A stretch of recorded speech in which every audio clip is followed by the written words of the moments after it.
찬양 안 하고 내려가요? 아니, 찬양하죠. 아, 그랬군요. 네, 찬양합시다. 네, 네, 네. 축복합니다.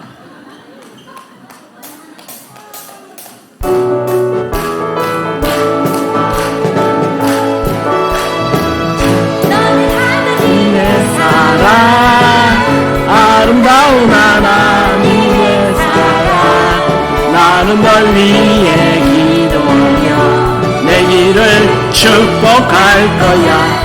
너는 하나님의 선물, 사랑스러운 하나님의 열매, 주의 품에 꽃 피운 나무가 되었죠. 감사합니다.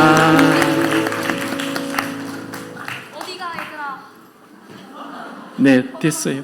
하마터면 그 율동 못 볼 뻔했네.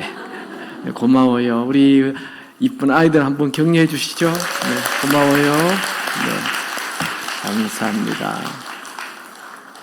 어떻게 저렇게 잘할 수 있는지. 네, 오늘은 어버이 주일이죠. 어버이 주일. 오늘 저는 아주 무거운 본문을 선택했습니다. 굉장히 힘들고 이 말씀을 준비하면서 굉장히 마음이 어려웠습니다. 그러나 성경에 있는 모든 말씀은 우리에게 다 유익할 줄 믿습니다. 이렇게 어려운 문제를 성경에 쭉 기록해 놓은 것은 분명 우리에게 뭔가를 주시는 메시지가 있어서 하신 것이라 생각하고 준비했습니다. 제목은 내 아들 압살롬아라는 제목으로 말씀 나눕니다. 여러분, 인간관계의 첫 시작이 바로 부모와의 관계입니다. 여러분, 인생의 제일 중요한 관계가 바로 부모와의 관계죠. 오늘 어버이 주일날 부모와의 관계를 잘못해서 인생을 망쳐버린 한 사람을 살펴보기 원합니다. 압살롬이라는 사람입니다. 압살롬은 다윗 왕의 셋째 아들로 태어났습니다. 압살롬이라는 이름의 뜻은 아바, 아버지라는 뜻과 살롬, 평화라는 뜻이 합성된 평화의 아버지라는 이름입니다. 압살롬의 어머니는 그 갈릴리 북동쪽에 있는 그랄 땅의 왕의 딸 마아가 공주입니다. 그녀는 다윗이 헤브론에서 왕이 되었을 때 시집 오게 됩니다. 그래서 두 자녀를 낳아요. 압살롬과 다말을 낳게 됩니다. 그런데 이 공주가 굉장히 이뻤던 것 같아요. 솔로몬도 그런 대로 이 보기에 좋았다라고 성경에 나와 있죠. 그러니까 엄마 아빠가 다 아주 잘 미남 그런 아들, 그 엄마 아빠에게서 압살롬과 다말이 태어나요. 이 둘 다 아주 외모가 아름다운 사람이었습니다. 압살롬은 오늘로 얘기한다면 금수저입니다. 감히 범접할 수 없는 큰 금수저로 태어났어요. 열왕기하 14장 25절에 온 이스라엘 가운데서 압살롬같이 아름다움으로 크게 칭찬받는 자가 없었으니 그는 발바닥부터 정수리까지 흠이 없습니다. 그래서 그는 사람들에게 사랑을 많이 받았어요. 아마 그래서 그랬는지 모르지만 그는 굉장히 교만한 사람이 되었습니다. 압살롬에게는 다말이라는 미모가 뛰어난 여동생이 있었습니다. 압살롬은 자기 여동생을 보호하는 본능을 가지고 있습니다. 다윗 왕의 첫째 왕자인 암논 왕자가 이 압살롬의 여동생인 다말을 연모합니다. 외모에 폭 빠졌어요. 진짜 사랑이 아니죠. 그래서 강제로 성폭행을 하게 됩니다. 이 일이 다윗 왕에게 알려지지만 다윗 왕은 특별하게 아무런 조처를 하지 않아요. 물론 화는 내었지만 압살롬은 이 첫째 왕자인 암논에 대하여 앙심을 품습니다. 그리고 2년 동안 치밀한 계획을 하여서 양털 깎는 날에 이 암논 첫째 왕자를 살해합니다. 그리고는 자기 외할아버지가 있는 그랄 땅으로 국경을 넘어서 도망을 가버렸습니다. 다윗 왕은 첫째 왕자 암논이 살해되었다라는 소식을 듣고 굉장히 슬퍼하죠. 열왕기하 13장 36절 왕이 말을 마치자 왕자들이 이르는 소리를 높여 통곡하니 왕과 그의 모든 신하들도 심히 통곡하니라. 그러니까 암논이 죽었다는 소식을 듣고 왕이 심히 통곡했다는 거예요. 여기 왕은 다윗 왕을 말합니다.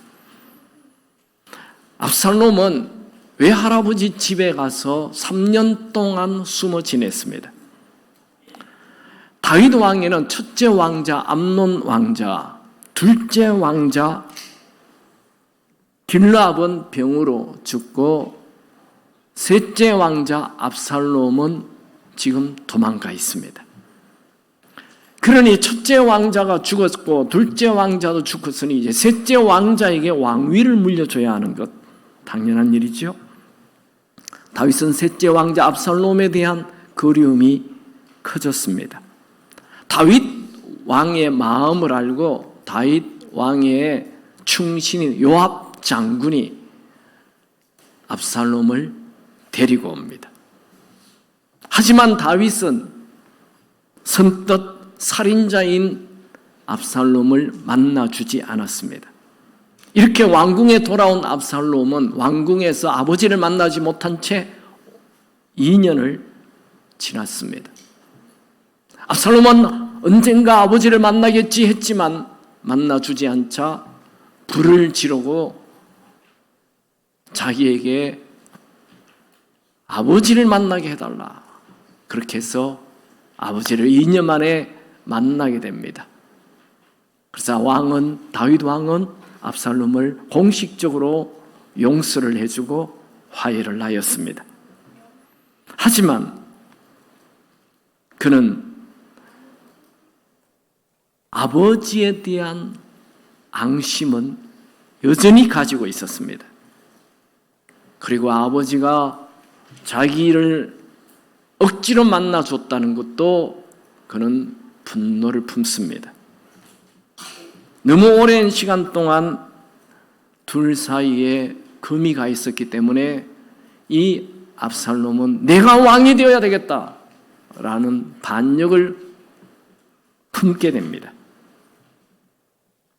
그리고 압살롬은 사람들이 아버지 다윗 왕을 만나러 가려고 할 때 먼저 만나주며 백성들의 마음을 자기가 다 빼앗습니다.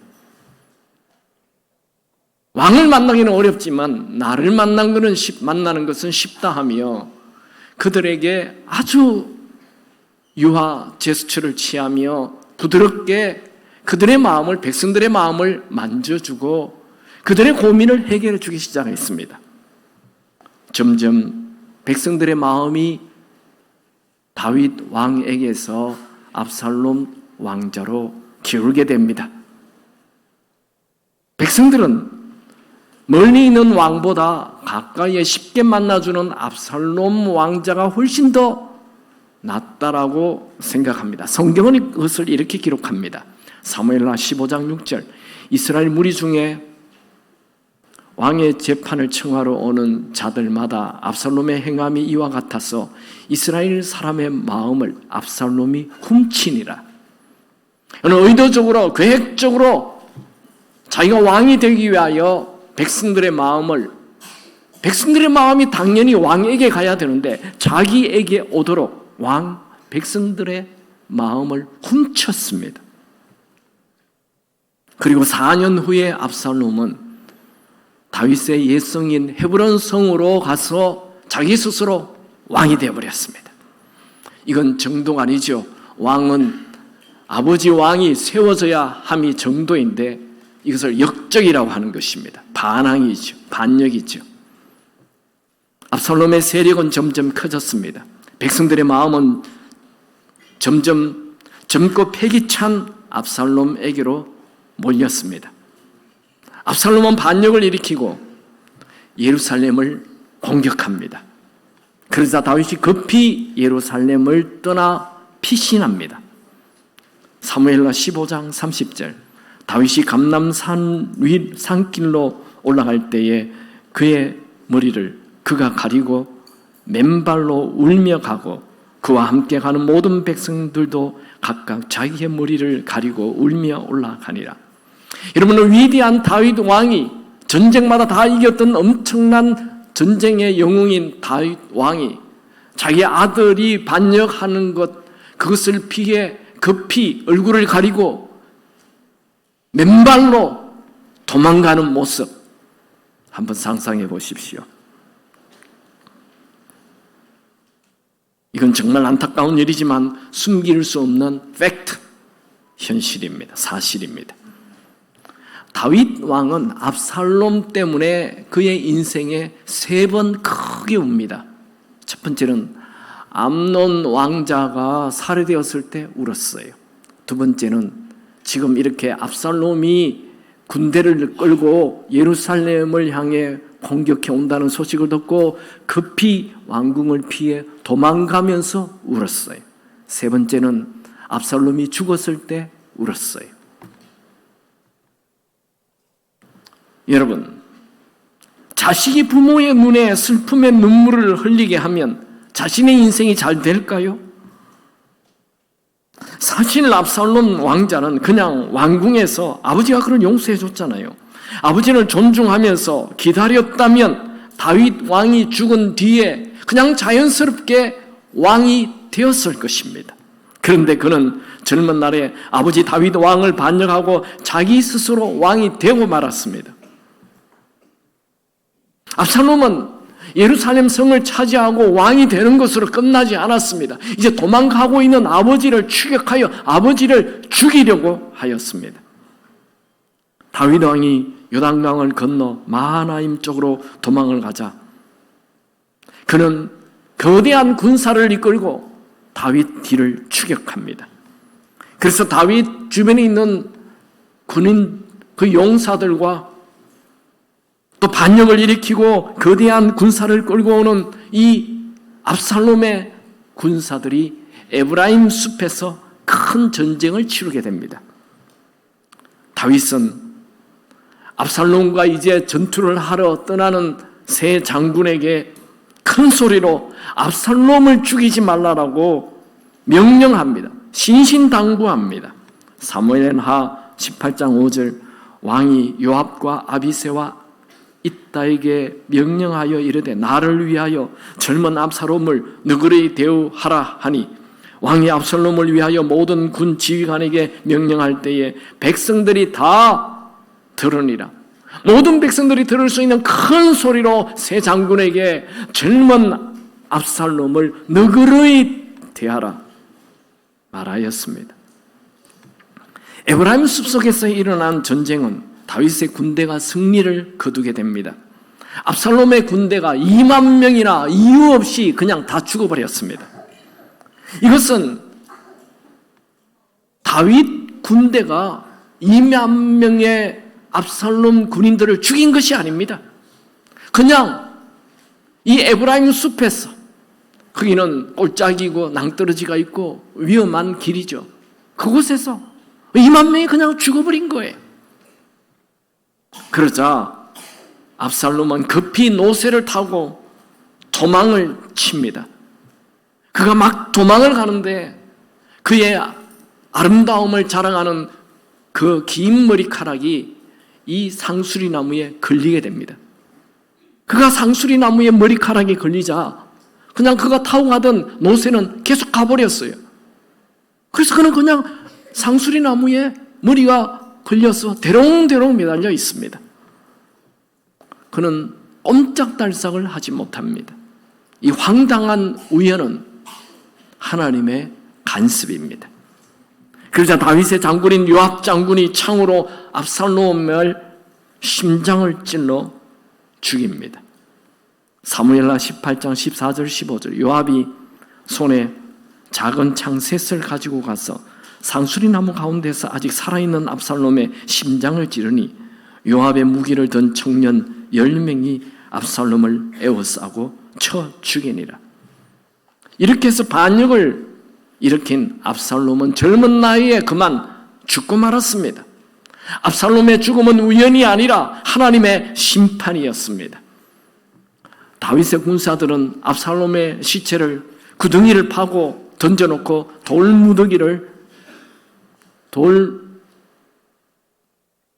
돌무더기로 무덤을 만들었습니다. 압살롬의 시신은 예루살렘에 있는 왕족의 묘가 아닌 그냥 광야의 돌무더기에 묻혔습니다.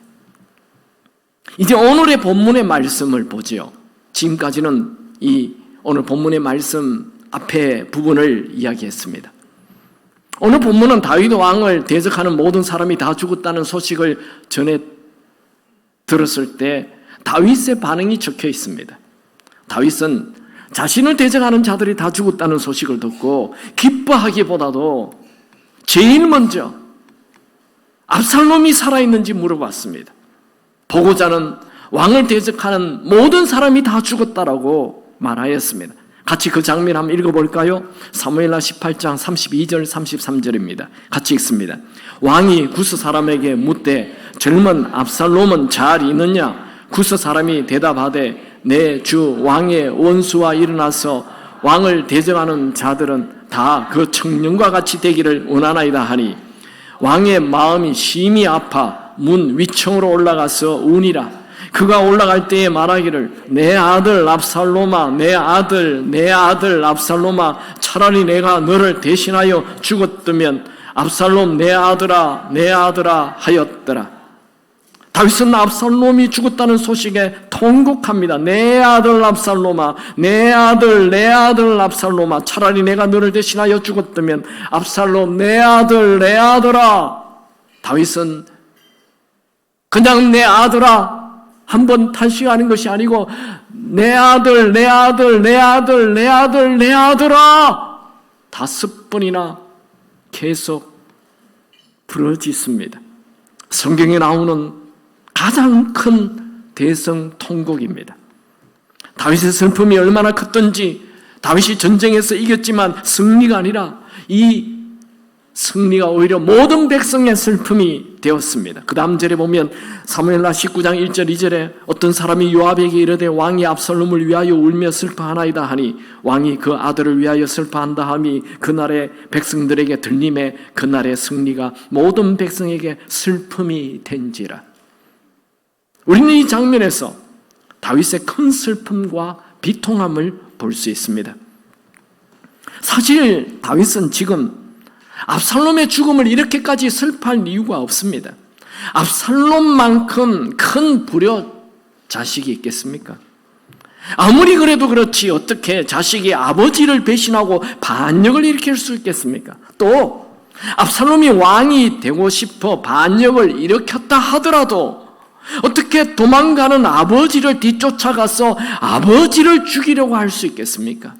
이런 압살롬이 죽었다면 잘된 것 아닐까요? 그런데 다윗은 내 아들 압살롬아 하며 네 차라리 내가 죽었으면 좋았을 것이다 하고 통곡합니다. 이것이 아버지의 father's love, 아버지의 사랑입니다. 자식에게 배신을 당해도 아버지의 마음은 자식이 잘 되기 바라는 마음이 있습니다. 자식이 부모를 버린다 해도 그런 불효하는 자식이라 하더라도 아들이 잘 되기 바라는 것이 부모의 마음입니다. 여러분 자녀들이요, 여러분들이 아무리 큰 실수를 하고 아무리 큰 잘못을 했다 해도 부모는 자녀의 잘못을 덮어주기를 원하고 자녀 대신 대신해서 모든 것을 뒤집어 쓰기를 원하는 것입니다. 그것이 아비의 마음입니다. 저는 오늘 이 무거운 본문 이 압살롬의 사건을 통해 두 가지 메시지를 나누기 원합니다. 첫 번째로, 압살롬의 반항심을 버리십시오. 압살롬은 다윗 왕의 셋째 아들로 왕자로 태어났습니다. 그것은 좋은 신분을 가지고 태어났다는 거죠. 그는 남자임에도 불구하고 미모가 뛰어났습니다. 즉 외모가 잘 생긴 그런, 요즘 한국의 제일 잘생긴 남자는 누구라고 하죠? 참 뭐라고 그러던데? 알아서 하세요. 어쨌든 외모가 잘 생겼어요. 이것 또한 복이지 않을까요? 그는 머리끝부터 발끝까지 조금도 상한 데가 없었다 했어요. 굉장히 건강하다는 얘기지요. 이거 큰 축복입니다. 어디 몸에 아픈 데가 하나도 없다. 사실 사람이 아니죠. 어찌 아픈 데가 하나도 없을 수 있어요? 하다못해 손톱이라도 조금 아플 수가 있고 무좀이라도 생길 수 있는데 아픈 데가 하나도 없다. 대단한 축복. 얼마나 귀하게 자랐으면. 그는 백성들의 마음을 다 순식간에 빼앗을 만큼 사교성이 뛰어나고 머리가 앞서는 사람이었습니다. 그러나 그는 하나님을 두려워하는 마음이 전혀 없었고 아버지 다윗을 공경하는 마음이 전혀 없었습니다. 그는 첫째 왕자인 암논을 죽일 살인을 계획하였습니다. 그는 살인하지 말라는 하나님 말씀 듣기는 많이 듣고 암송도 했지만 전혀 마음에 담아두지 않았습니다. 그는 암몬 왕자의 죽음이 아버지 다윗에게 큰 고통이 될 것이라는 것 생각하지 않았습니다. 자기의 이 복수의 감정이 중요하지 아버지의 마음이 중요하지 않았습니다. 압살롬에게는 반역의 영, 반항심이 커졌습니다. 그는 왕자로 태어남에 대한 감사도, 그를 잘 키워주신 것에 대한 감사도 전혀 없지. 오히려 여동생이 폭행당했을 때 아무런 조처를 하지 않은 아버지의 아버지의 무능함만 집중했습니다. 그래서 그것을 반항심으로 바꿨습니다. 그는 억울한 일을 당했다는 것 때문에 반항심을 키웠습니다. 여러분, 인생에 억울한 일이 가득합니다. 여러분, 인생에는 부당한 대우를 당하는 일도 많습니다. 요셉도 부당한 대우를 받았어요. 아버지가 자기를 좀 사랑해서 편견했다는 이 자기만 사랑했다는 것 때문에 다른 동생들이, 아니 다른 형들이 그를 노예로 팔아버렸어요. 부당한 일이지요. 그건 가족에서 있을 수 없는 일이죠. 그가 또 그렇게 열심히 일을 했는데 그 집에 보디발의 부인이 뭐 어쩌고 저쩌고 해서 자기를 감옥에 집어넣어버렸어요. 얼마나 억울합니까? 요셉은 억울한 일 당했을 때 반항심을, 복수심을 키우기보다도 하나님께 더 가까이 나아갔습니다. 예수님도 부당한 대우를 받았습니다. 3년 동안 키운 제자들에게 배신을 당하고 버림을 당했습니다. 억울하게 십자가를 지시고 죽기까지 하였습니다. 그러나 예수님은 반항심을 키우기보다도 도살장에 끌려가는 어린 양처럼 침묵하셨고 하나님의 계획에 순종했습니다. 압살롬은 달랐습니다. 그는 여동생이 당한 억울함에 하나님에게 나아가기보다도 암논에 대한 분노가 가득하였고 아버지를 향한 원망이 가득하여 그 마음을 반항심으로 다 바꿨습니다. 그의 이름은 샬롬이 들어있습니다. 압살롬. 압은 아버지라는 뜻이고 살롬은 평화라는 뜻이잖아요. 그의 이름은 살롬이 있지만 그의 마음에는 샬롬, 평화가 하나도 없었습니다. 그에게는 샬롬이 깨어져 버렸습니다. 그는 그 반항심으로 형을 죽이고 다윗 왕까지 쫓아가서 죽이려 하였습니다. 그는 자기 스스로 왕이 되고 말았습니다. 압살롬은 다윗 인생에 가장 큰 아픔을 주는 칼이었습니다. 압살롬은 우리가 그토록 좋아하는 다윗 왕을 아버지로 모신 자입니다. 압살롬의 아버지 다윗 왕은 골리앗을 죽인 위대한 장군이지요. 그러나 이 다윗 또한 억울한 일을 당하지요. 그가 골리앗을 죽였다는 이 좋은 일을 하였음에도 불구하고 사울 왕이 그를 시기하여 그는 매일 도망을 갔어야 했으면 몇 년, 10년이 넘도록 13년 정도를 들로산으로 도망만 다녔던 것이 다윗입니다. 다윗이 얼마나 억울합니까? 골리앗을 죽여줬는데 도망을 다니니. 그러나 다윗은 그의 마음에 반항심을 키우지 않습니다. 그는 그의 마음에 하나님을 채웁니다. 그래서 위대한 다윗의 영성을 가지게 되는 거죠. 그러나 압살롬은 아버지 다윗의 영성을 배우지 못하고 오히려 무서운 반항의 영성을 키우고 부모를 죽이려는 자가 되었습니다. 압살롬 그에게는 젊음이 있었습니다. 무한대의 가능성의 미래가 있었습니다. 좋은 신분, 좋은 외모, 좋은 건강, 좋은 위치, 좋은 환경. 그러나 그런 외형은 좋았지만 그의 내면은 억울함, 분노, 살인, 반항심으로 어둠으로 가득 채웠습니다. 성경은 말합니다. 무릇 지킬 만한 무엇보다도 내 마음을 지키라고. 여러분의 마음을 지키시기 바랍니다. 여러분의 마음의 평화를 지키시기 바랍니다.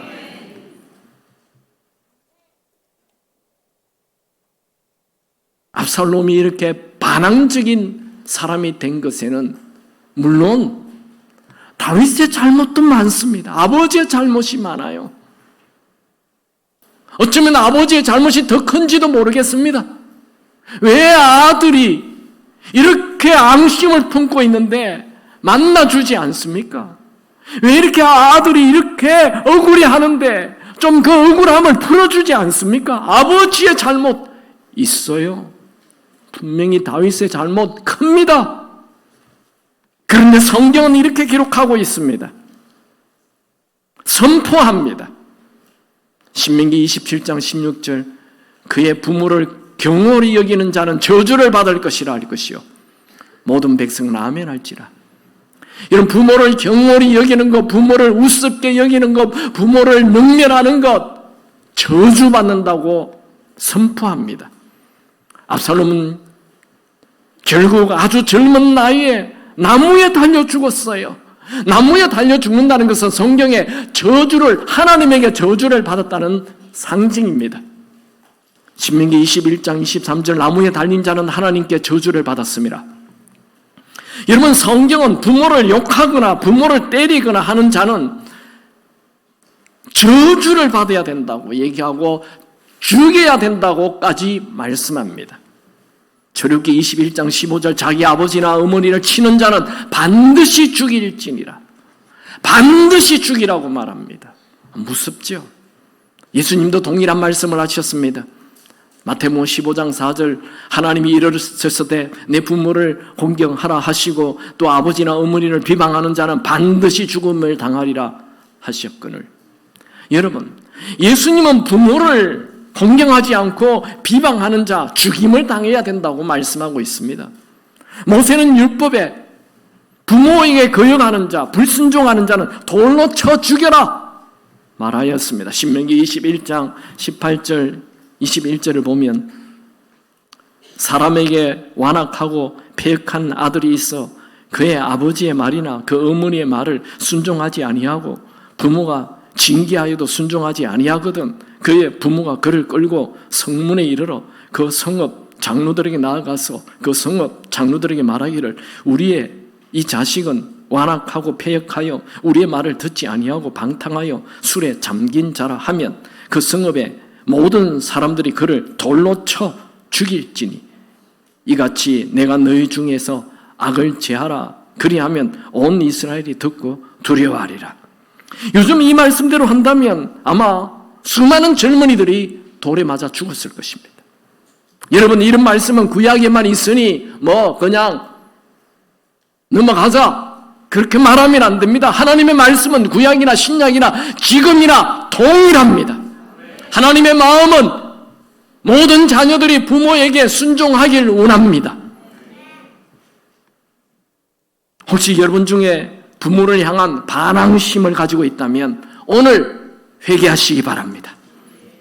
부모는 공경의 대상입니다. 성경은 좋은 부모만 공경하라 말씀하지 않습니다. 부모가 실수를 해도 공경해야 하고 부모가 무능해도 부모를 공경해야 합니다. 압살롬은 자신이 젊고 실력이 있고 사람들에게 인기가 있다고 해서 미래가 보장되는 줄 착각하였습니다. 여러분, 미래는 하나님 손에 달려 있습니다. 압살롬은 왕이 되기만 하면, 즉 성공만 하면 모든 인생의 것이 다 풀리는 줄 착각하였습니다. 여러분, 성공했다고 해서 모든 문제 해결되는 것 아닙니다. 압살롬은 부모를 치기만 해도 죽이라 했는데 부모를 죽이려고까지 하였습니다. 부모를 죽이려고 하는 것, 이 행위가 자기를 죽인다는 것을 그는 몰랐습니다. 압살롬은 백성의 마음을 얻어 왕이 되었고 모든 것을 다 가진 줄 알았습니다. 반역의 영을 가진 사람은 모든 것을 다 가져도 순식간에 다 잃게 됩니다. 그는 나무에 달려 죽는 저주뿐만 아니라 죽어서도 왕족의 무덤에 들어간 것이 아니고 그의 시체 위에 돌을 쌓았습니다. 돌무덤은 저주의 상징입니다. 압살롬의 갑작스러운 죽음은 우연이 아니라 하나님의 심판입니다. 여러분, 반역의 영, 반항심을 가진 자는 지금의 성공이 내일의 성공을 보장해 주지 않습니다. 여러분, 반항심을 가지고 사는 자에게는 무서운 저주와 하나님의 심판이 있다는 것을 꼭 기억하시기 바랍니다. 부모에 대한 반항심은 부모 하나로 끝나지 않습니다. 모든 권위자에 대한 반항으로 발전합니다. 결국 이 반항심은 자기의 미래를 망치게 됩니다. 여러분, 다윗의 영성과 압살롬의 영성의 차이가 뭘까요? 다윗의 영성이 있잖아요. 그리고 압살롬의 영성이 있어요. 이 두 사람의 차이가 뭘까요?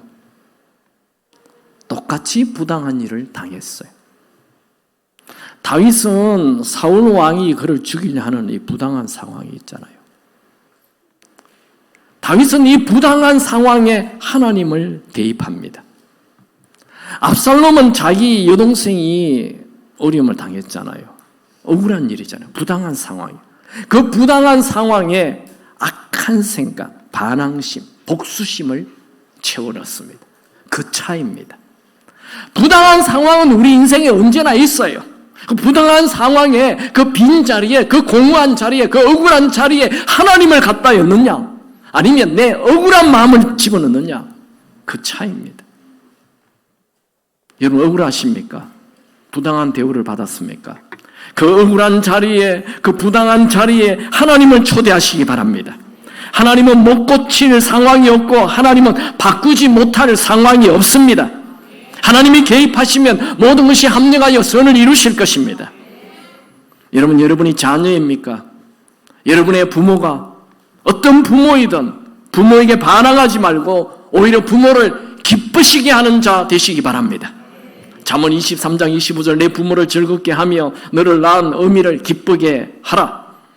잠언 10장 1절, 솔로몬의 잠언이라 지혜로운 아들은 아비를 기쁘게 하거니와 미련한 아들은 어미의 근심이니라. 여러분, 부모를 기쁘게 하는 자가 지혜로운 자입니다. 부모를 기쁘게 하면 하나님이 여러분의 미래를 좋은 길을 열어주실 것입니다. 그러나 부모에게 근심거리를 주면 그건 어리석은 일입니다.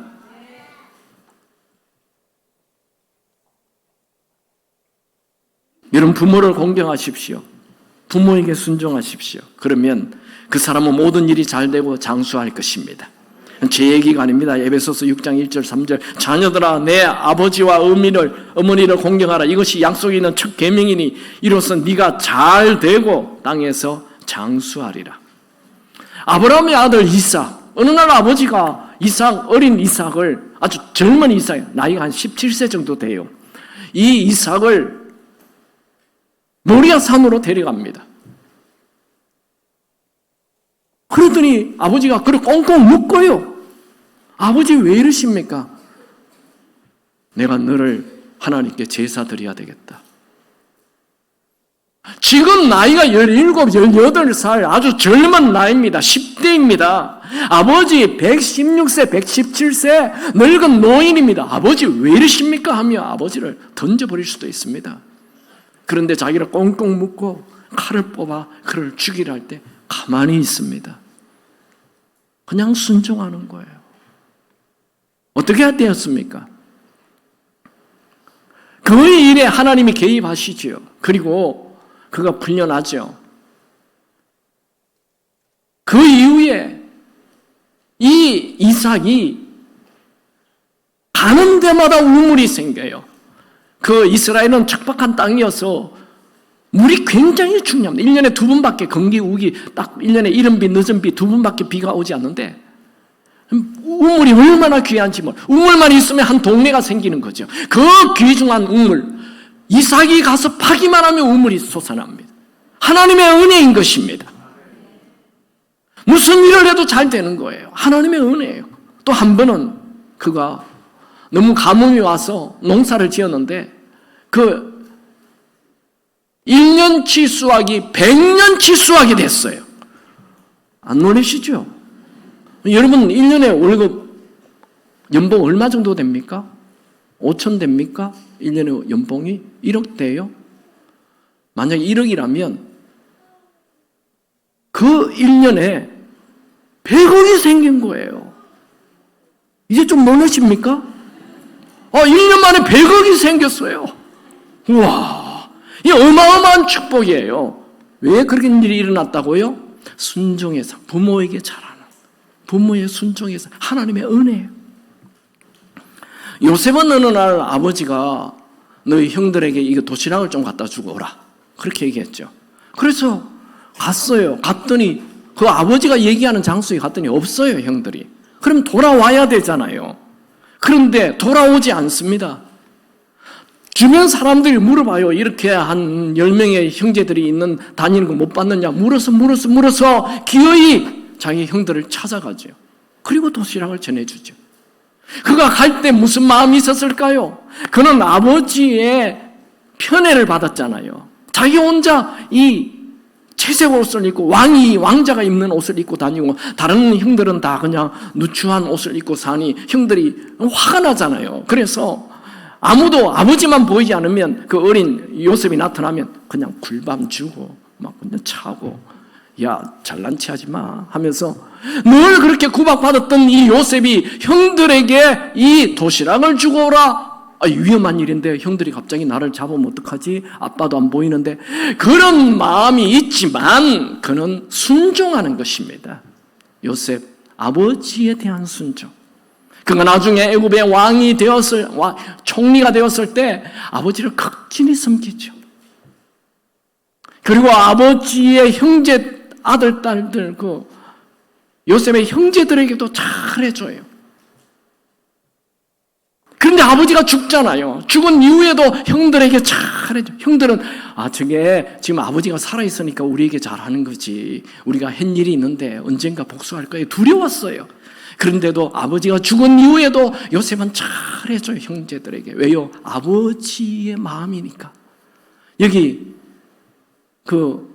부모님이 돌아가신 분 계세요? 부모님이 돌아가신 분들은 자기 형제들에게 잘하세요. 그게 부모에게 효도하는 거예요. 요셉이 이렇게 부모를 향한 순종의 마음, 부모를 공경하는 마음이 있었기 때문에 요셉은 무슨 하나 형통의 복을 받았어요. 그리고 아버지가 죽을 때 야곱이 요셉에게 어마어마한 축복의 기도를 예언을 해버립니다. 룻은 어떻습니까?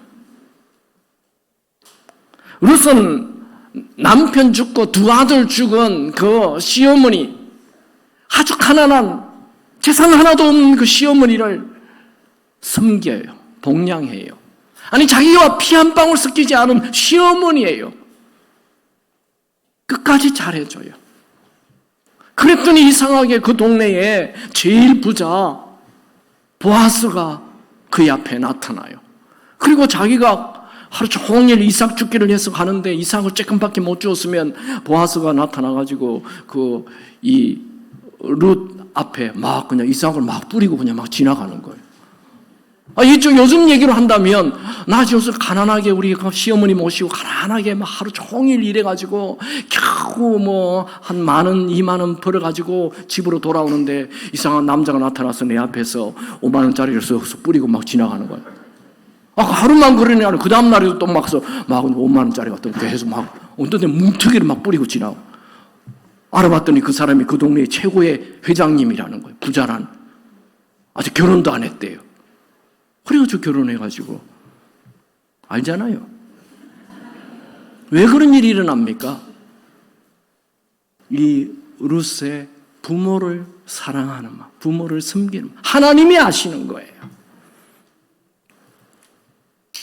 혹시라도 이 중에 부모와 관계가 깨어진 분, 나쁜 분이 있다면 오늘 회개하고 부모와의 관계를 좋게 하시기 바랍니다. 그것이 여러분의 미래를 좋게 만드는 길입니다. 부모와의 관계가 나쁘면 내가 아무리 뛰어난 실력이 있어도 나쁜 미래가 펼쳐집니다. 잠언 20장 20절, 이건 중요한 말씀이니 우리 온 사람 교인들 다 같이, 특별히 우리 청년들, 젊은이들 다 크게 읽으시기 바랍니다. 시작. 자기의 아비나 어미를 저주하는 자는 그의 등불이 흑암 중에 꺼짐을 당하리라. 엄마, 아버지, 엄마를 그냥 엉망으로 대하는 사람, 그의 미래의 등불이 꺼져버립니다. 그 말은 미래가 없다는 말이죠. 여러분, 오늘이 부모를 공경할 수 있는 최고의 기회입니다. 오늘이 반항의 영을 버리고 순종의 영을 가지는 기회입니다. 이제 두 번째 메시지입니다. 아비의 마음을 아십시오. 다윗은 압살롬의 반역으로 급히 예루살렘을 빠져나와 도망을 갑니다. 압살롬의 거대한 군대와 다윗을 따르는 군대와 군사들과 전쟁을 치르게 되죠. 다윗 왕은 전쟁에 앞서는 그 장군 요압과 아비새와 이때 장군들에게 큰 소리로 공개적으로 젊은 압살롬을 너그러이 대우하라 말하였습니다. 다윗이 반역자 압살롬을, 젊은 압살롬을 너그러이 대우하라 말한 것은 압살롬이 아직 어리고 철이 없으니 죽이지 말라 말한 것입니다. 어떻게 보면 이 가당치 않는 얘기 아닙니까? 전쟁을 일으킨 주범을 너그럽게 대하라는 이 다윗의 요구가 앞뒤가 맞지 않습니다. 다윗의 마음이 바로 모든 부모의 마음입니다. 부모는 사랑받을 만한 자녀를 사랑하는 것 아닙니다. 사랑받을 가치가 없는 자녀라도 사랑하는 것이 아비의 마음입니다. 전쟁이 진행 동안 다윗은 혹시 압살롬에게 무슨 일이 있지 않을까 노심초사합니다. 그래서 다윗은 성문 앞에서 아들에 관한 소식을 애타게 기다립니다. 이것 또한 자식을 향한 아비의 마음이 아닐까요? 아버지는 이미 압살롬을 용서하였고 무사하기만을 원하고 있습니다. 다윗의 관심은 온통 자기 아들 압살롬에게 있습니다.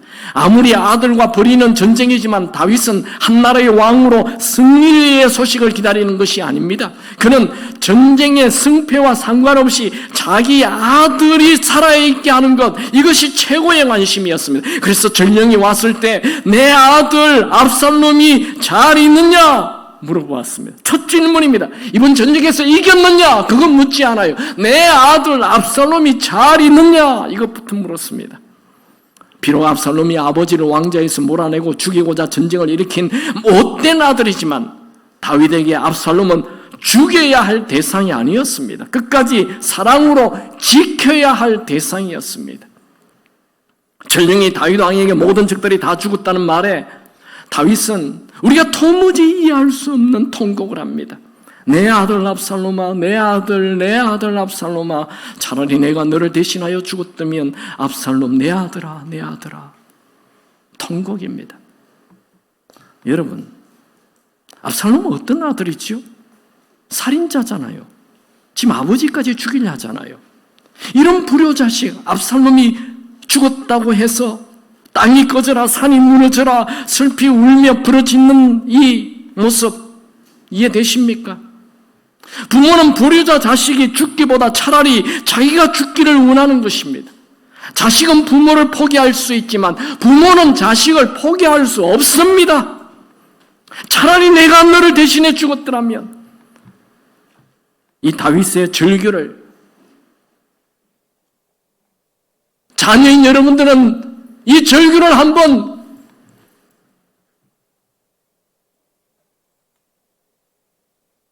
마음에 담아 보십시오. 나를 낳아주고 나를 길러준 부모를 한번 생각해 보십시오. 히틀러 나치가 유대인들을 체포해서 가스실에서 학살할 때 일어난 실화입니다. 나치들은 유대인 포로 수용소에서 하루 종일 일과가 끝이 나면 몸이 약한 자들을 가스실에 넣어 죽였습니다. 한 가족이 함께 포로 수용소에 갇혀 있었습니다. 저녁이 되어 가스실에 들어갈 사람의 번호를 부릅니다. 유대인들에게는 이름 대신 번호가 적혀진 옷을 입고 있었습니다. 아들의 번호를 부르자 아버지가 얼른 옷을 벗어 아들에게 입히고 아들의 옷을 입고 가스실로 들어갔습니다. 아버지는 아들이 대신, 자기 대신 조금이라도, 하루라도 더 살기를 원했던 것입니다. 여러분, 부모가 자녀를 사랑하는 것, 이건 너무 자연스러운 것이고 너무 분명한 것입니다. 자녀들이요, 여러분을 위해 목숨도 아끼지 않고 사랑해주는 부모를 존경하고 사랑하시기 바랍니다. 그것은 옳은 일이고 내 인생의 미래를 좋게 만드는 일입니다. 나중에 공경하겠다 하지 말고 오늘 부모에게 순종하고 오늘 부모를 존중하십시오. 부모 공경에는 시간의 제한이 있습니다. 부모를 공경할 수 있는 시간은 무제한으로 계속 기다려주지 않습니다. 오늘이 마지막 기회가 될 수 있습니다. 부모가 오늘 죽을 수 있다는 말이죠. 오늘 부모에게 순종하고 오늘 부모를 공경하시기 바랍니다. 저는 오늘 부모 주일이어서, 어버이 주일이어서 자녀들에게 부모에게 공경하라 말씀을 전하고 있습니다. 그런데 사실 저는 정말 전하고 싶은 얘기 지금 하겠습니다. 저는 이 설교, 압살롬 설교를 처음 설교를 해봤는데 이 설교를 준비하면서 마음이 너무나 힘이 들었습니다. 너무 고통스러운 설교 준비 시간이었습니다.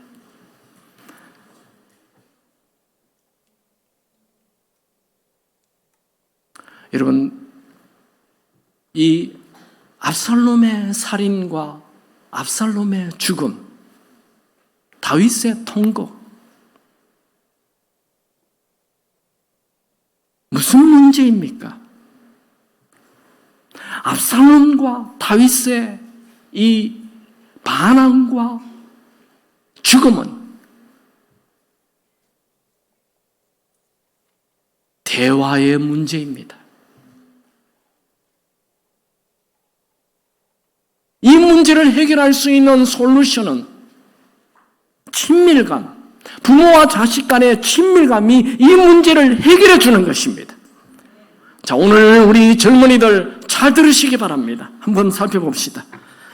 다 이제 아는 얘기지만 한 번 더 살펴봅니다.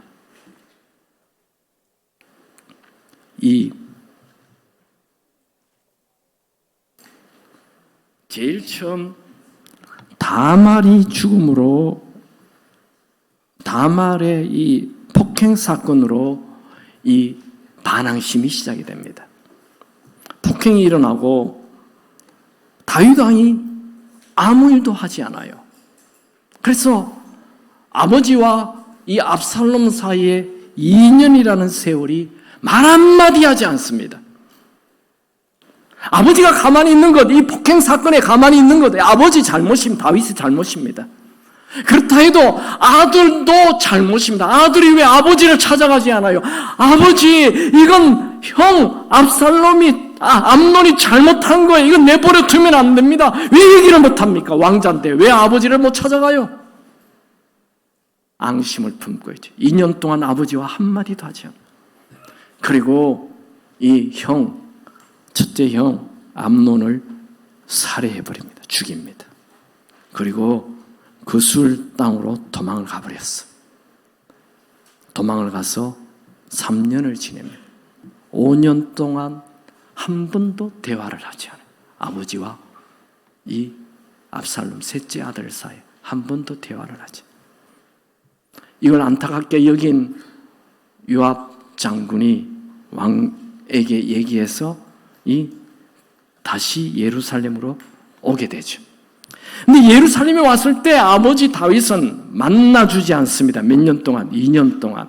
그러니까 7년 동안 한 번도 만나지 않아요.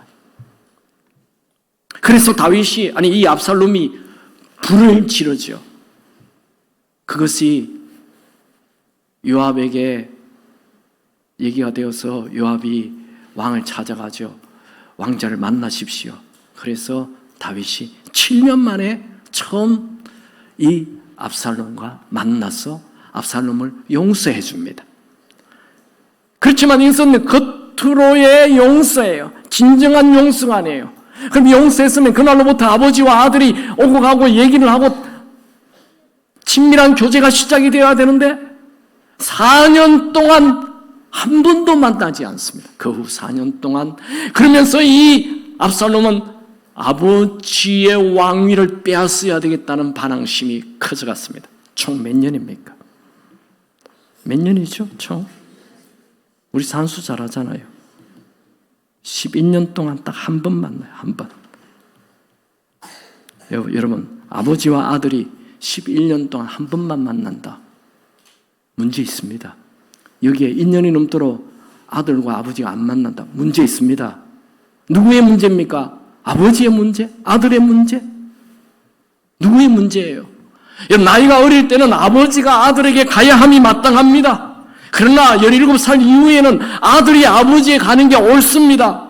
그게 꼭 정해져 있는 건 아니죠. 우리 한국에는 20세가 성인으로 쳐주지 않습니까? 성인은 이제 성인답게 행동해야 됩니다. 어릴 때는 부모가 아들에게 다가가야 함이 맞아요. 그리고 성인이 되면 이제 아들도 아버지에게 다가가야 되는 것입니다. 여기 있는 아버지들은 그래 네가 나에게 와라 그러지 마세요. 아들들은 아버지가 오세요 얘기하지 마세요. 누가 와야 하는 것은 원칙이 없습니다. 아버지와 아들 사이에 누가 먼저 와야 하느냐 이거 따지지 마세요. 잘못 따지지 마세요. 아버지와 아들은 그냥 한 집에 있으면서 자주 만나야 함이 마땅합니다. 누구의 잘못 없습니다. 다 잘못입니다. 큰 사람이 더 잘못이 많겠죠. 아버지의 잘못이 더 많겠죠. 그러나 성경은 부모에게 순종하고 잘하라고 말합니다. 저는 오늘 이 본문을 보면서 한 번 더 생각해 봅니다. 여러분, 부모와 자녀 사이에 멀어지게 하는 것, 이거 누구의 전략입니까? 사탄의 전략입니다. 사탄의 전략. 사탄은 원래 거짓말장이에요. 사탄은 원래 살인의 아비예요. 부모와 자녀 사이를 하나 되게 하는 것, 이건 하나님의 뜻입니다. 우리 하나님은 사랑이십니다. 여러분, 압살롬의 이 반항심에 대한 답은 압살롬 마음에 순종의 마음, 존경의 마음, 평화를 가지는 것입니다. 압살롬의 원래 뜻이 평화의 아버지예요. 모든 반항심을 버리고 여러분 마음에 평화가 있기 바랍니다. 누가 왕이 됩니까? 압살롬이 힘으로 왕이 됩니까? 죽어버렸죠. 그 다음 누가 왕이 되었습니까? 솔로몬이 왕이 되죠. 솔로몬의 뜻이 뭡니까? 솔로몬 평화의 사람이라는 뜻입니다. 다 살롬의 이름이 있습니다. 압살롬도 살롬이라는 이름이 있고 솔로몬 안에도 살롬이라는 이름이 있습니다. 여러분 마음에 평화가 있기 바랍니다. 마음에 순종이 있기 바랍니다. 마음에 존경이 있기 바랍니다. 부모가 자녀를 사랑하는 것 맞습니다. 자녀가 부모를 사랑하는 것 맞습니다. 옳은 일입니다. 이 시대의 문화는 자꾸만 부모와 자녀를 멀어지게 만듭니다. 꼰대라뇨. 시대가 안 맞다고요. 라떼라고요. 다 나쁜 말들입니다. 우리 아버지는 나를 사랑해. 나도 우리 아버지를 사랑해. 여러분 안에는 하나님이 계십니다. 여러분 원래 사랑의 사람입니다. 사랑하며 사시기 바랍니다. 우리 찬송가는 아니지만 이 나실제 괴로움 이 찬양을 하겠습니다.